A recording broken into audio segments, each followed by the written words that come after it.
કેટલી ભરતી આવી શકે? તો કે 2000 પ્લસ ભરતી આવી શકે. એના કારણો કયા છે?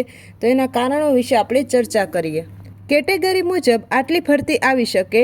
જનરલવાળા માટે 780, ઓબીસીવાળા માટે 540, AWS વાળા માટે 200, SC વાળા માટે 140, ST વાળા માટે 280 તેમજ PH વાળા માટે 60 જેટલી ભરતી અંદાજિત આટલી જગ્યા આવી શકે. ત્યારબાદ આપણે વાત કરીએ સામાજિક વિજ્ઞાનની, તો એમાં પાસ થયેલ ઉમેદવાર છે એ 12,834 જેટલા છે, જેમાં નપાસ ઉમેદવાર 55,043 જેટલા છે. ત્યારબાદ કુલ કરીને આપણે સંખ્યા જોઈએ તો 67,877 છે, જેમાં સામાજિક વિજ્ઞાનમાં પાસ થયેલ ઉમેદવારની ટકાવારી 18.91% જેટલી છે.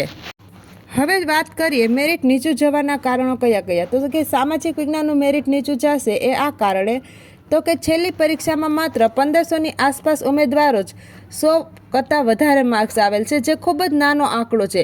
ત્યારબાદ વાત કરીએ તો લગભગ 500 ઉમેદવારને જ સારું મેરિટ હોવાના કારણે એ ટાટમાં જતા રહેશે અને માત્ર 600 જગ્યાઓ હોવા છતાં છેલ્લા તબક્કામાં મેરિટ કેવું હતું? ઓછું હતું.